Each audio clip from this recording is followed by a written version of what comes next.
All right. Now we're officially started. So the motivation for this session kind of starts with, watching agents come in, and you might be one of these agents, or you might be on the leadership team. You recognize that they come in, they're completely surprised by something that was completely predictable. It's a pattern that's run all the time, and it frustrates agents. And it goes back towards, agents, maybe building, 1% a week, getting 1% better over the period of a year. That becomes, 52 weeks, 1% better every week. What does that become? I'll ask the math guy, Mehdi. If you get 1% better every week and it's 52 weeks and it compounds, what does that become? I put him on the spot, he's muted. But basically, it's not 52% better. It's probably at least 100% better because it compounds. It's like the story about, if you would you rather have $1 million or a penny that doubles every day for a month? And I'm pretty sure the answer is you'd rather have the penny that doubles every day for a month is going to be more than $1 million. For us in the business, the analogy is that our experiences, we need to build upon them, not repeat and rerun those patterns. Okay. And the one thing about real estate is that everybody's equal. Okay. Real estate doesn't discriminate. You get exactly what you put out there. And I used to think that, some people have bad luck. And I don't know, Julie, I'm gonna call on you unless you're in the middle of something, but you probably see people who come in, they have bad luck and things fall apart. Um, is it possible for an agent to have bad luck over an extended period of time, or is it more likely the playbook that they're executing? I would say not over an extended period of time. No, not Right. possible. It's going to It's be other factors. it's going to be their mindset. It's going to be their expectation. Like, if you're like, oh, I got a bad feeling about this transaction. Usually, you're not a prophet. You can't predict the future, but you're influencing the future by the way that you're thinking about it. So this is about today's session is about pattern recognition and how we can use this to our advantage. And pattern recognition. I'm going to talk about three things: pattern recognition, pattern utilization, and then pattern creation. Okay, pattern recognition removes fear and increases clarity. Okay, when you recognize emotional patterns, which are they're consistent, they don't really change. The people change, but the patterns generally don't. Okay, it removes fear, hesitation, procrastination, improves confidence cycles. Um, Behavioral patterns is pattern recognition for the real estate industry. Is a pattern might be you have a real estate rock star, rising rock star. What they do is they come in, they have condition to prospect. Um, it's not even negotiable when you come in. You're doing those activities that are going to get you the result. That's a positive pattern. A negative pattern recognition would be, somebody who comes in, makes coffee, looks around, checks email, checks text, looks on social media before they do their prospecting. That's a disempowering pattern, right? And the first step is to recognizing it.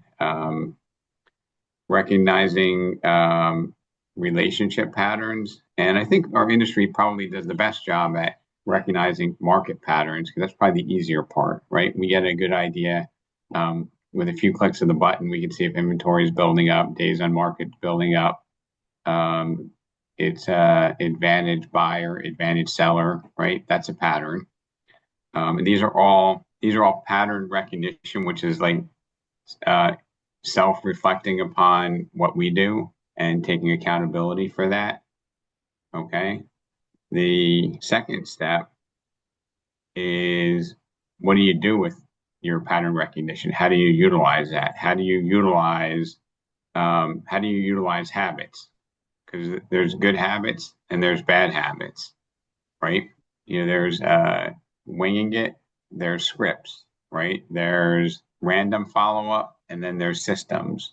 Okay, these are all patterns. So people who are successful usually wind up in a similar spot because they keep executing the same playbook. I'm just looking here to see if I'm gonna pick on Jason Panos. Like Jason, what's a bad year versus a good year look like for you?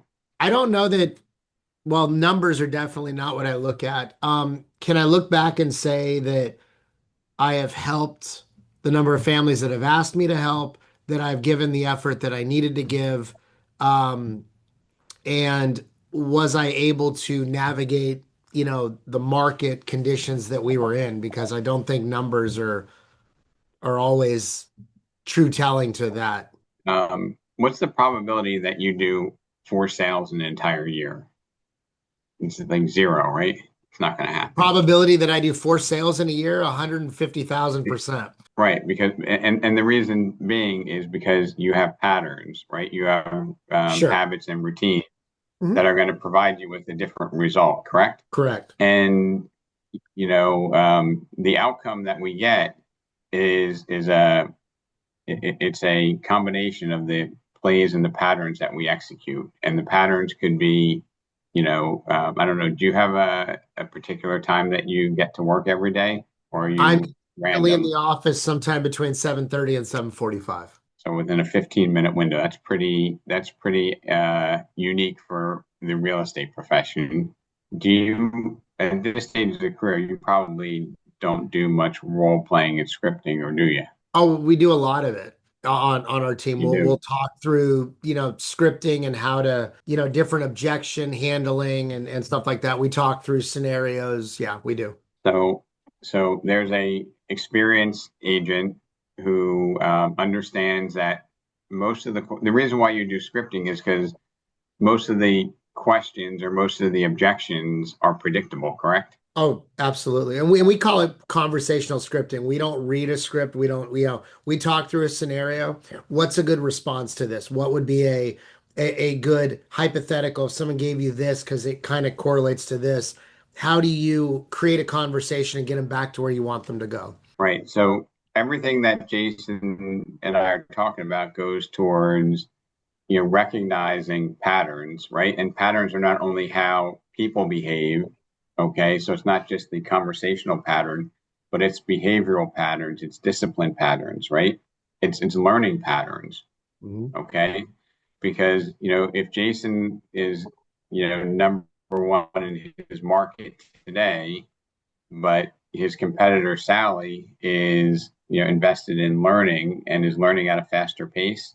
It's only a matter of time before Jason becomes number two, or vice versa, right? Mhm. Because if you're complacent and your pattern is not to grow and to learn and to understand how things are changing, your competitor is maybe gaining 2 to 3 years of learning in the time that it takes you to do the 1 year of learning, or vice versa.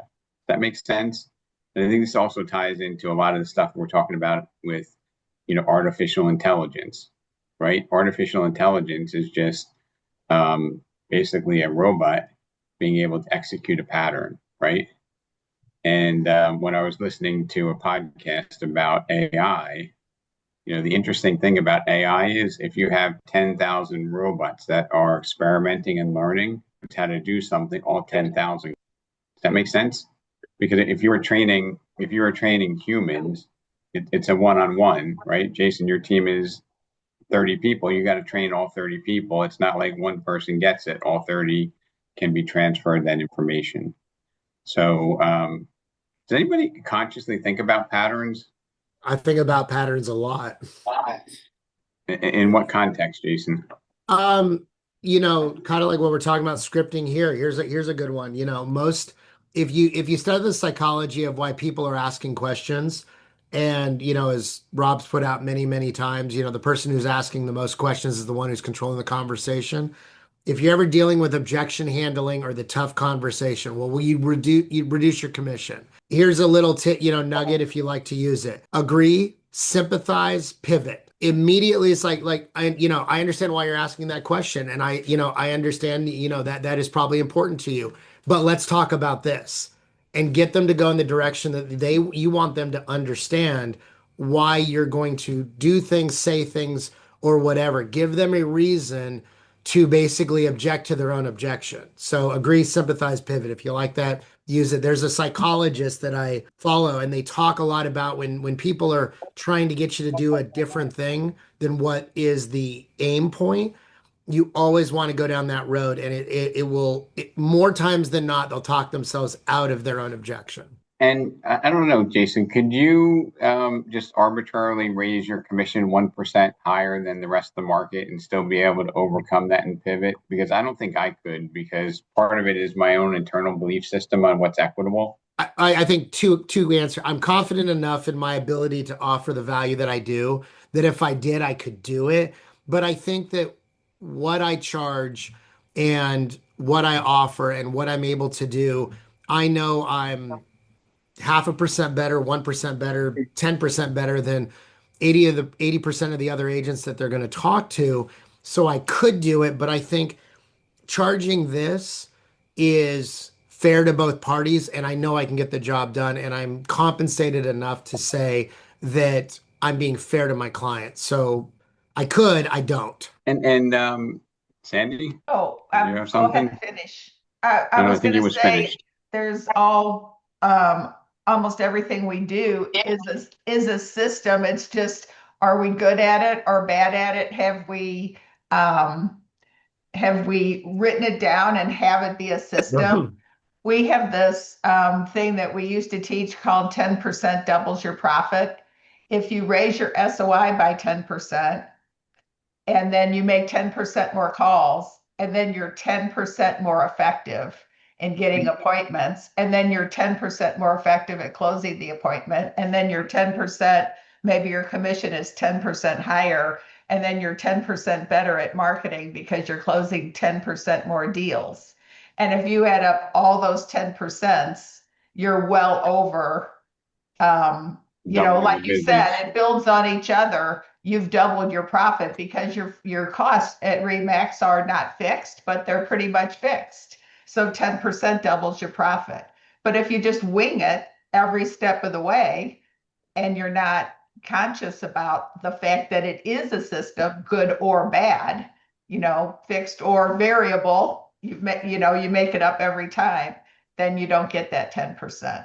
Yeah, I mean, that was a lot of 10%. I like that math, but I couldn't even add up the 10% compounding there, Sandy. Um, Hey, you Rob, know, one, I just wanted to mention that, early on in my career, if I was doing an open house and I, happened to find myself with no one there, I was doing listening conversations in my head, trying to come up with the phrases that I felt most comfortable with, that I felt would be most attractive to my sellers. And it was a constant thing that I did over and over again until I felt comfortable enough that when I got a call, at 1 o'clock in the afternoon and somebody said, "Can you come talk to me about listing my house?" At 3 o'clock, I was ready to go. all right. You kind of just playing that in your head so that it becomes truly second nature, right? Yeah, so it's comfortable for me to have the conversation because had it so many times on my own. And like you said, yeah, I found that there were like 5 questions that, sellers would ask. So I had a response prepared for those. So it worked very nicely for me. And there's some disturbed people like myself, Robert, that if you don't get objections, it's like a shallow win. Um, so I want to talk about, you know, the bridge between pattern recognition and pattern utilization. And for those of you who aren't sports fans, I'm going to apologize in advance. But does anybody know how Tom Brady was drafted when he came into the NFL? Was he like the top draft pick, or was he Jason? You know this, huh? One ninety Sixth nine. round draft pick. 199. So basically 198 people were drafted before Tom Brady because that was his history, right? He, he was he was underestimated because if you ever studied Tom Brady, he was the first one in the film room.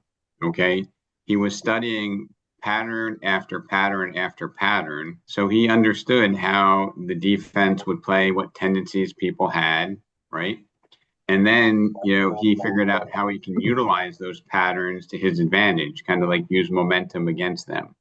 And this is not like a number one versus a number three. Like this is almost like an afterthought, right? I'll bet you probably out of the 198th and the 200th person probably didn't even get a contract. I don't know the NFL that well, but that's reasonable, right, Jason? I think everybody in the draft gets a contract of the 200, I think 256, but the last Okay. person, their contract is extremely small Right, and in they comparison. probably get cut. They probably get cut, and don't sustain themselves because there's only so many spots in the professional ranks. Correct. And the point here is some of us discount and say, "Oh, well, this guy Jason looks like a natural," and maybe it is a natural talent for you, Jason, but it's also a developed talent, right? I mean, to be in Division I football, I don't know where Tom Brady played, but he was probably in Michigan. Division I, Michigan. So he played for a pretty good team. Um, so he had to have some core talent, but there are a lot of people with core talent that wind up, you know, uh, watching football on TV on Sunday, not playing. And the difference is, what do they do when they get there? Their athleticism, his innate talent was probably not consistent with his performance over his career. I mean, his performance is like second to none. He clearly was talented, but he wasn't that much more talented than anybody else. The difference was, that he took the time and he had the awareness. Okay. So, what patterns, do we see both in consumers and in our peers? And sometimes when we look in the mirror, that um, probably we need to revisit. And what patterns do we need to understand so that we can change them, right? So, in other words, like if you understand that every time it's third and over five, that the center linebacker blitzes every time, then you're going to anticipate that and you're going to succeed way more times than not. So, I don't know, Jason, as a team leader or as a professional, what patterns do you pay attention to both from um, communication and from behavior that you see that we can all maybe take a page and learn from? Well, I think from a professional, I honestly, and love Cheap Baker to death. So I'll say this lovingly. I don't care how much technology you're using. I don't care how much you work into AI. AI and technology will not save you. They will only help your processes. So if you don't understand like basics and follow up, we follow a follow up game. It's a 1-3-3-3-1 rule. I'm going to follow up with new leads once a day for 3 days, every third day for 3 weeks, and then I will follow up with you once a week until you die. And the just consistency of that pattern will make people want to talk to you, that you keep reminding them, because real estate's a very, very simple endeavor. You stay top of mind, you build relationships, you will be successful over time. So if everything you're doing is bent around staying top of mind and building that relationship, that consistency and that pattern will make people want to work with you. So when you go into AI and you utilize that format and you tell AI, I want a system to help me do this, will make that whatever it spits out so much better. It'll help you do that. It will not do it for you. So I think that that's one little tidbit in, professional and patterns that we do. We've consistently followed up with our clients, so even when something goes wrong or if something doesn't work the way we want, that consistent follow-up has made it where our clients will continuously call us. They will, inquire about something when it's the right time. And then you can get into, I watch the market. I'm looking at what the market trends are doing, the number of showings we're getting, the interest rates, all that stuff combines into it. But just providing a consistent follow-up basis is probably the core of anybody's business. There's my 2 cents in my TED Talk. Thanks for coming. You're a lucky guy that Chief Baker was on a call with the buyer at the same time you started to give your I'd tell him that, and he probably agree with me. If you don't have a strong basis of what you're doing, AI is not going to save your life. Your CRM is not going to save your life. It may get you enough to say that you're still in the game, but realistically, if you can tell AI, here's what kind of follow-up I want to do, it'll structure a plan for you and it will be very in tune to it. But you can't rely on all the tech to solve your problems. You have to know what the basis is of the systems involved in your business, or AI isn't going to do you any good. This is why I'm surprised by all the calls I get when a website is down or something that's out of our control is taken over for a day or a week, like from Inside Real Estate, for example, because there's just so many other things that we do to attract and keep the systems going in our head and what we've been doing for years and years. I saw Bobby Golden, Rob mentioned Brock Purdy. He's the other guy I was thinking about when you talked about Tom Brady. This guy got drafted actually in the draft in 2022, 262nd pick, and he's become, if not the number one face in football in the top three behind, Josh Allen and a couple others. And this guy, it's the same story, and it's just like Jason, one of the first ones in every day, one of the last ones out every day, and there's no reason why he's one of our best agents in this network. And think about any sport. We're not, not everybody can relate to football. I understand, but a lot of people like basketball. So Kobe Bryant, right? He's always the hardest working person, and he was in the gym at 4 a.m. and always helping the next generation. He looked up to Jordan. Jordan worked out with him. The next guy looked up to him. He took that guy on, and they trained in the summers. It's the same thing, guys. There's so many people in this call in our group that you can look up to, and you can reach out quickly and just start working. They'd be happy to help you, mentor you, set you up for a bit. I know I would. I know Baker would. Panos would. We're all wanting to give. Lisa, I know you would. This is an amazing group of people, and just consistency is the one word I can think of for this call today. So, I think, David, when you look at like the patterns and what happens in our industry, if most agents come in and they make, Jason, how many calls are one of your team members or yourself making a day with that routine? I think we have it set for somewhere between 20 and 25 is kind of our target. It really, obviously it may be a little bit less or a little bit more, but I think that's what we have our target set to as a good round number. So a lot of participants in our industry, if they have 25 calls to make and 16 of them are no answers, there's 5 hangups and maybe one person that's a little bit edgy. A lot of people won't do it the next day, right? That is true. But that's another pattern, and part of it is the dynamics change. I think people, even minus the Verizon shutdown, but like the people aren't answering their phone as much. So people can tell themselves a story and build a pattern around, hey, maybe this is not a good use of my time. Or they'll subconsciously try to do anything else, like go on their email, check their text messages, check social media, do anything except for what they know that they need to do. And you're going to find even the best are going to fail, right? The best baseball players, the best athletes, there's failure, and you have a pattern for how you fail and how you get up and how you go to the next step, right? So we need to recognize, we first need to recognize the patterns, and we need to figure out how do we lean into them and utilize them to our advantage instead of allow them to disrail, demotivate, break our spirit, break our pattern.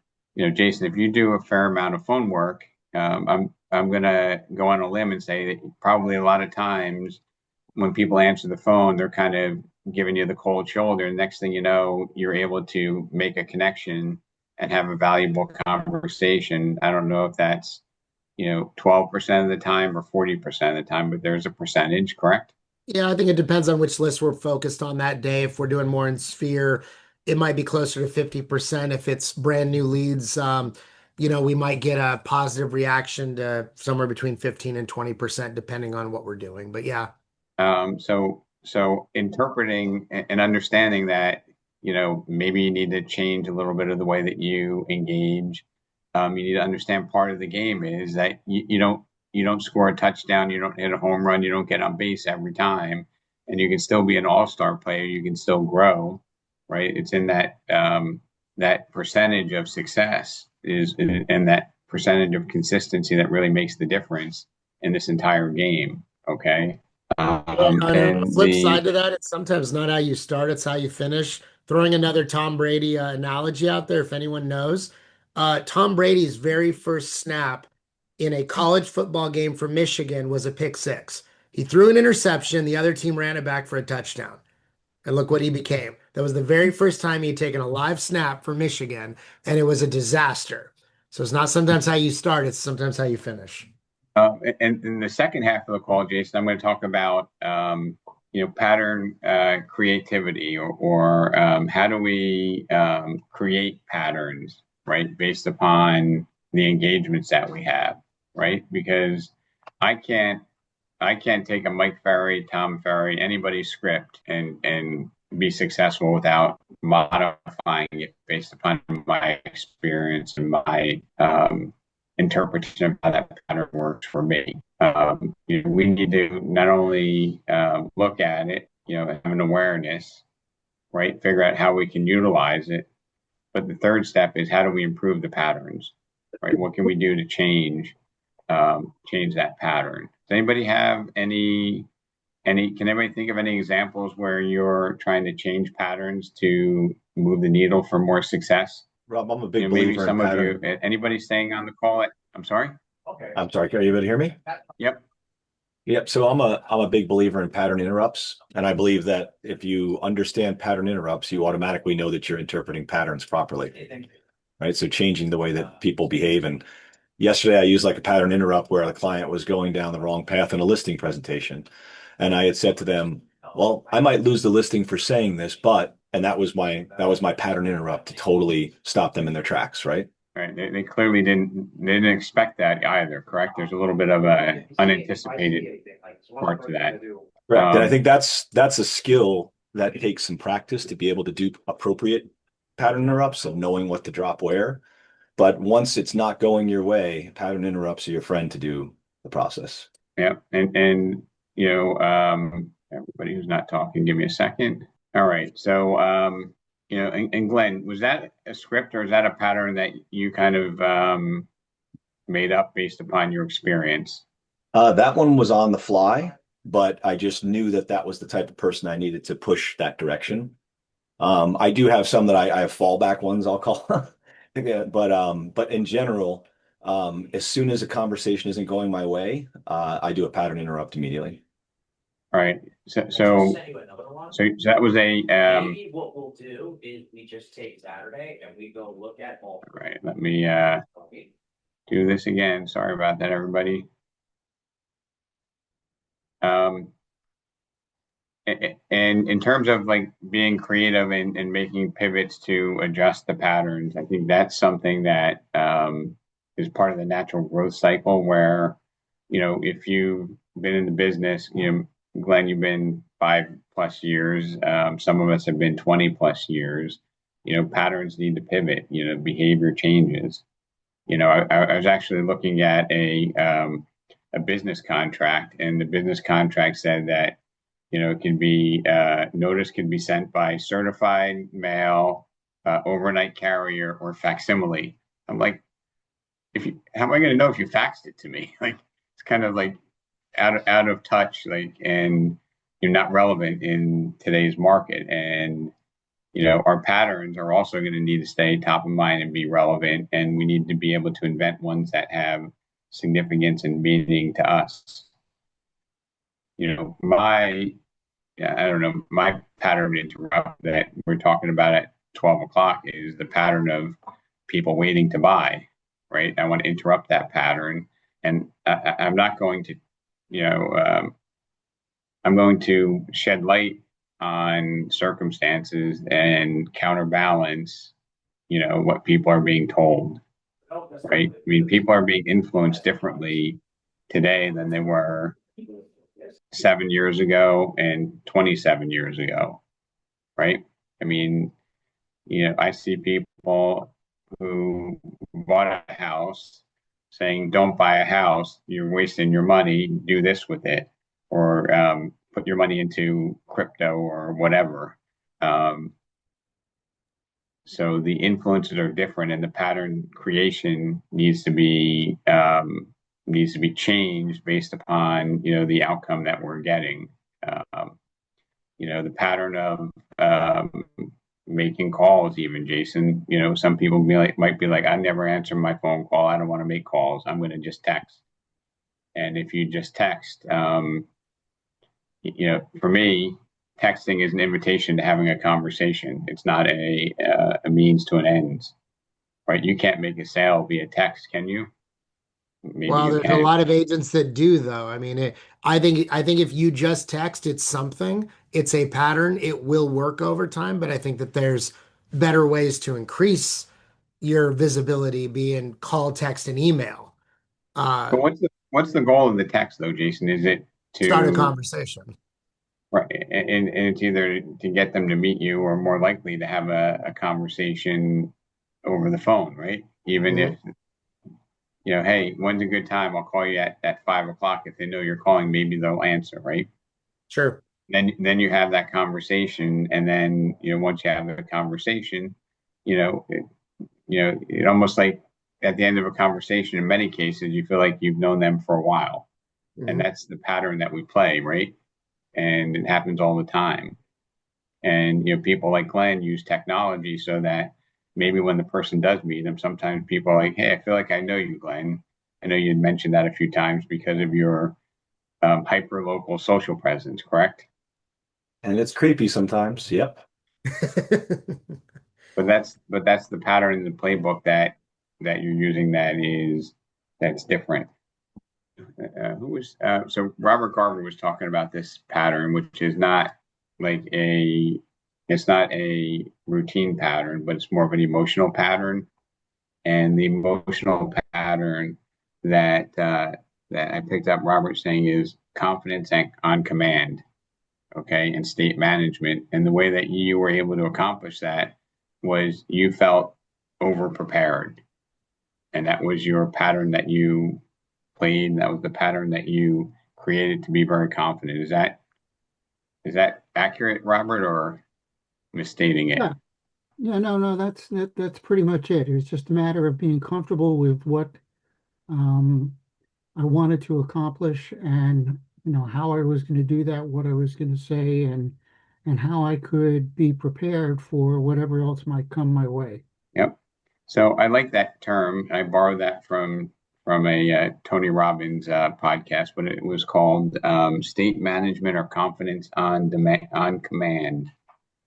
And that pattern or that ability to put yourself in a confident state. Um, if you have hesitation and the customer senses it, I like to say it's unanimous, right? If you don't believe in yourself, entirely, the prospect will never follow, right? So Mhm. putting yourself into a peak state of mind.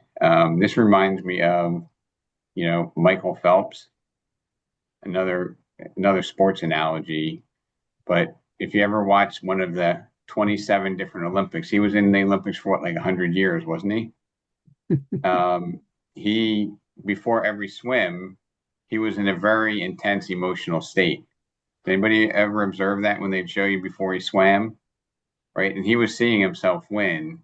I have no idea how you can calibrate yourself, but I watched that guy win by like hundreds, 100th of a second, 300th of a second. right? And it seemed like it kept going on and on during those Olympics, right? And you might say, wow, he was just lucky. He's tall, he's whatever. But there's something, there's an internal cadence that he had and a confidence level that he knew he was going to be 300th of a second or 100th of a second faster than the other person. And, you know, I'm putting this out there because this is incredibly relevant to what we do, because we're in a pass fail win lose business, right? Um, what do what do we get for second place in real estate? Nothing. Zero. We get nothing, right? We get zero. If you're not And first, you're sometimes last. and sometimes and sometimes, Lisa, it's worse than nothing, right? Because I know I went through one. We had a listing we worked on together, and they decided not to sell it, right? Correct. And then you invested a tremendous amount of time, right? So that was a different type of loss from a loss when you go on a listing appointment, you don't get it. You get a listing, and the client management was not feasible, and wound up. I'm going to use this, Lisa, and I hope you don't take offense to it, but you either win or you learn. How's that? Yeah, that definitely was a very expensive learning lesson. But when you fail, if you reframe that to say, all right, on this appointment, I'm going to win or I'm going to learn. Hopefully, we win, but if we don't win, we need to take it into a learning experience, right? And that's another way that we can um, reframe the pattern of being angry until, hey, we're going to learn from this. And um, that was less than a year ago, Lisa, or over a year? It was a year ago. So what? Yes, just less than a year ago. So what did you learn that you could do differently based upon that painful experience? Well, first of all, I would never give up a listing again. I would fight for it till the end. And probably not take the listing in the first place when it's overpriced the way it was. Because the second person was the one that got all the spoils, right? Right, exactly. I would do, I would just do a lot more, educate And the client a lot more. Glenn, what was your phrase? This might cost me the listing. What was that again? What? What I just said? Yeah, that I said this might cost me a listing, but But so it's very maybe important. The but is very important. so maybe Lisa, the lesson might be, hey, this might cost me the listing, and the way that I would naturally finish that would be, you know, if I brought your home to market and didn't have it positioned optimally, that might cost you money. You know, I might have to, walk away from the listing, right? And if you're brave enough to say something like that, I don't know if it's 2% or 98%, but there's a percentage of people that are gonna be like, wow, Glenn and Lisa really believe in, they have total conviction that they want to help me. And they framed it to the point where, if I'm not getting you top dollar from the way that we agree to launch it, then, I don't think I can take it. Right. And many of us will be like, no, no, no, I'll take the listing and I'll chase the market down and I'll do that. But, Lisa learned from her failure. You win or you learn, right? And you got a lesson, all right? And that lesson has value, and it has more value depending upon how you pivot from what you learned, right? Different pattern that you're running. And here's another pattern. How we identify ourselves is a pattern, right? Um, you know, I'm a top producer. I'm a realtor. I'm a agent. I'm a business owner. I'm a problem solver.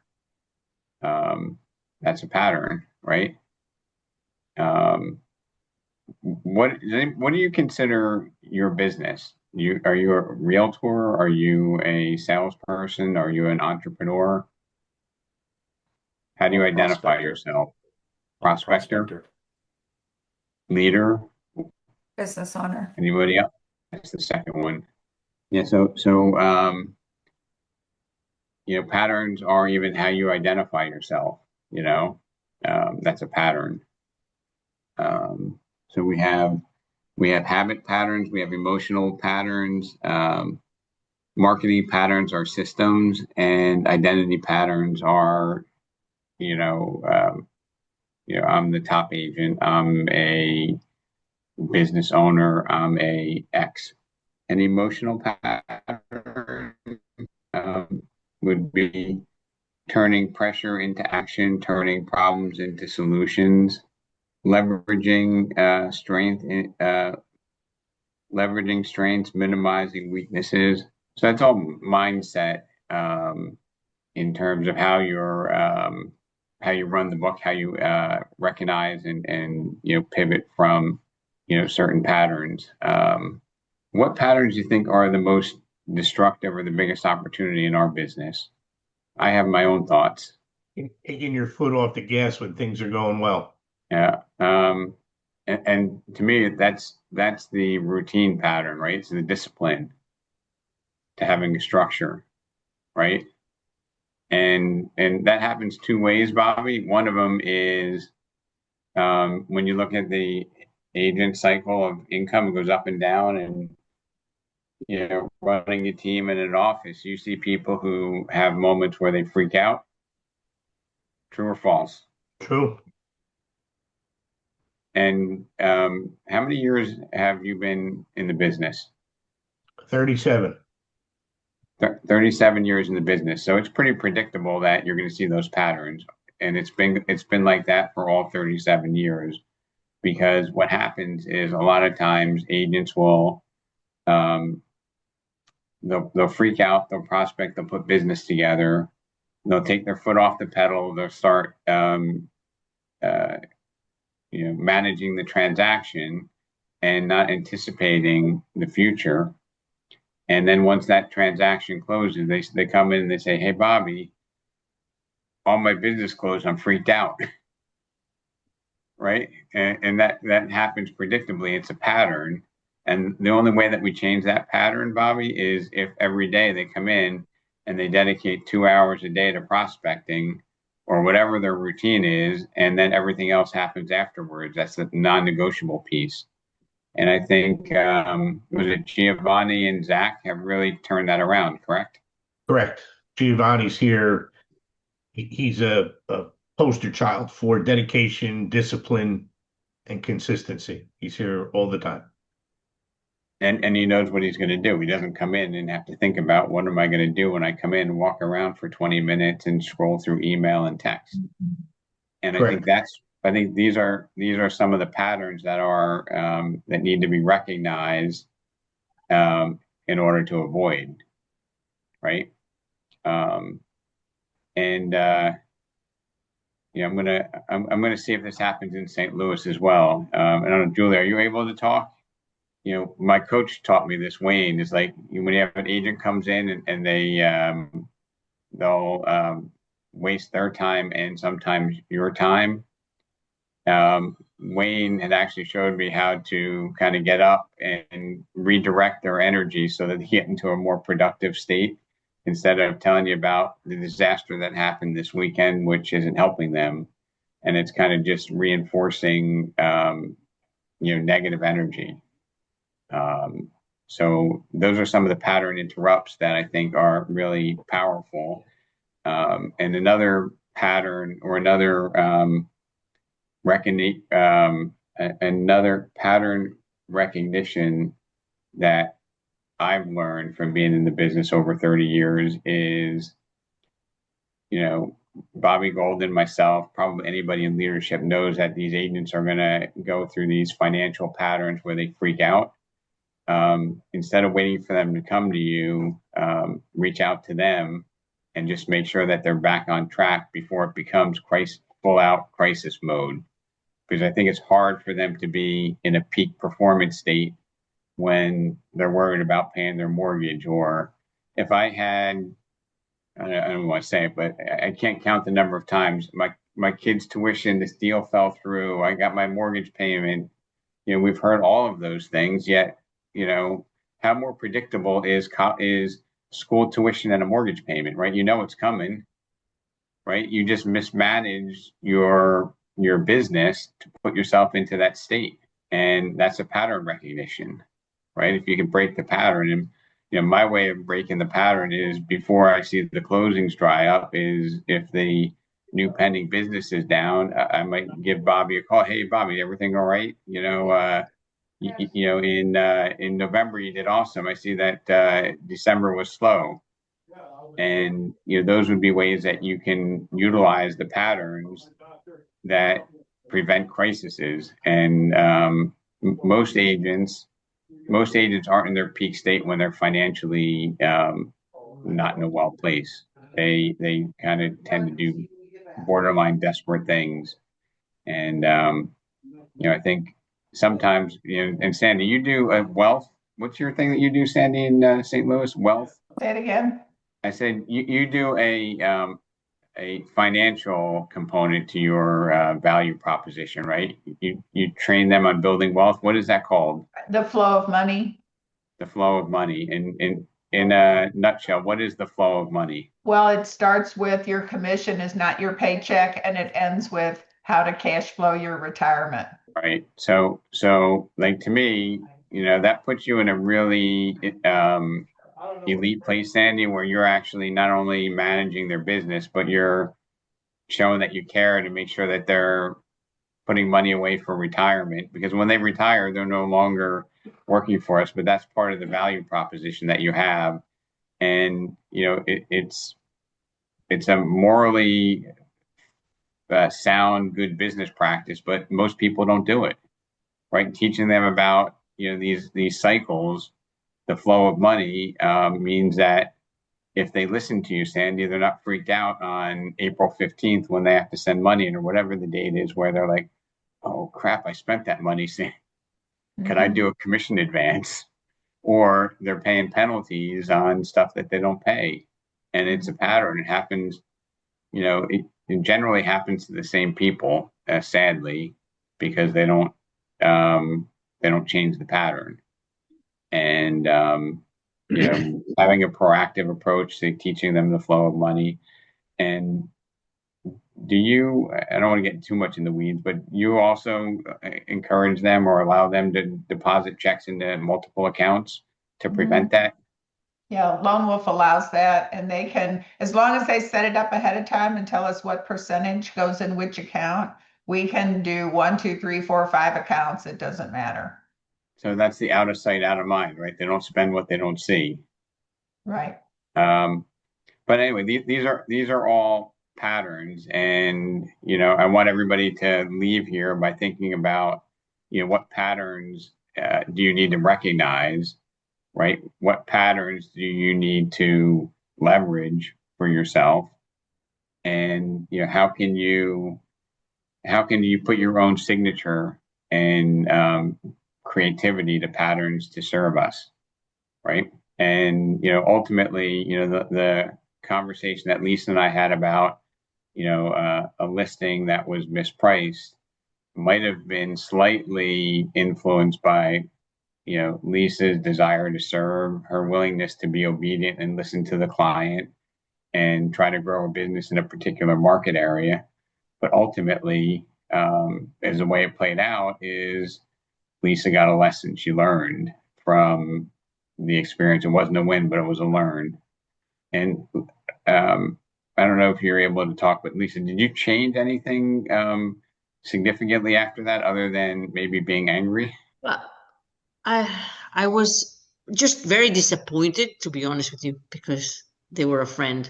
That I think losing the friendship was the hardest part, more than the business. That's what affected me the most. But yes, I think differently now. And I knew it was unrealistic from the beginning, and I should have been more firm and not accepted the listing, because he was so stubborn. No matter how many numbers we showed him, I showed him all the numbers that we did together. he was not willing to listen to those numbers and to realize the facts. So I should have just walked away from that. But it was hard because it was over $2 million. So it was hard to walk away. But maybe I should have done. So here's a pattern from another one of our markets. There was a $2.8 million listing that the market was kind of moving away from. The inventory, there was over 24 months of inventory on the market. And this team leader did an amazing job, and hopefully she'll soon be with us. She wound up doing a representation analysis of the market and spoke to the seller and said, look, basically, there's 27 homes on the market. There's 11 that are selling every year in this price range, which means that there's, almost 2.5 years worth of inventory. Most homeowners are going to be on the market for 2.5 years. Are you okay with that? And what do you think the person said? They said no, they're not okay with that. They said no, and they went through the data. And I'm going to be optimistic. When she starts, I'm going to have her give justice to this. But basically, she went through the comps, repositioned it, made some suggestions on price. Now, I know how sellers are, and sometimes higher price sellers tend to be a little bit more opinionated. The seller was adamant they didn't want to lower the price 100, never mind 250,000. But at the end of the conversation, both her and her team member told the same rendition, so I do believe it, which was that when they told them that the price that they probably need to be to get activity was 2.5, not 2.8. The homeowner said, oh, as long as you think we can get 2.5 out of it, I'm okay with it, right? Now, this is a really good story because they repositioned that 2.5. It sold for 2.625. And you know what the pattern was?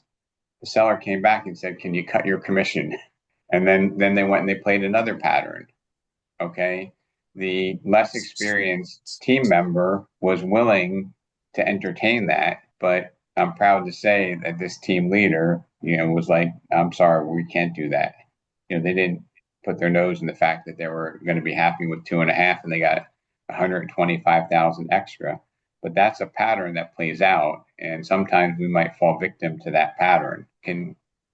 I think probably all of us can see a seller, once you serve the good food, they're saying, hey, can I pay a little bit less after the job's done? And asking is not necessarily shocking to me. But I was just really proud with the whole way that played out. I know, Steve, did you unmute yourself for a reason? I was just saying hello and good morning. How you guys doing? We're doing great. Good to see you on the call. Yeah, good. But these are patterns, and hopefully nobody's shocked that that property sold in less than 10 days once it was repositioned. But the seller asking for a commission reduction is not surprising to me. Probably not surprising to most of us. And we need to know what our pattern is when that question is asked so that we can be of the highest value. And I'll bet at the end they were satisfied. They're not even thinking that, my agent didn't cut the fee, right? Because it wasn't, they did the job proudly so. So these are some of the patterns that, play out over and over and over and over again that, we need to embrace. We need to own, we need to learn from. You win or you learn. Everybody should write that one down so that when you have a temporary failure, you got to turn it into a lesson. I think Bobby had something to say. Thanks, David. Rob, before we end the meeting, I know we're almost there. I'd like a phone call after our meeting, if that's okay. Yep, and we're doing the Paris thing at 12. If the key's at 33. All right. So if you're not participating in the keys at 33, I'm gonna maybe wrap it up 1 minute early if there's no questions, and then we're gonna cycle in. Sandy's got a question. Just wanted to say Remax results. We have our keys at 33 meeting next Tuesday at 11 a.m. on Zoom with Remax.com. Okay, thanks. Thanks, Rob. Thanks, everybody. Looking If you can forward just to it. hang on if you were invited to the 12 o'clock meeting, it should be a half hour or less. Have a great weekend, everybody. Thank you. You too, sir.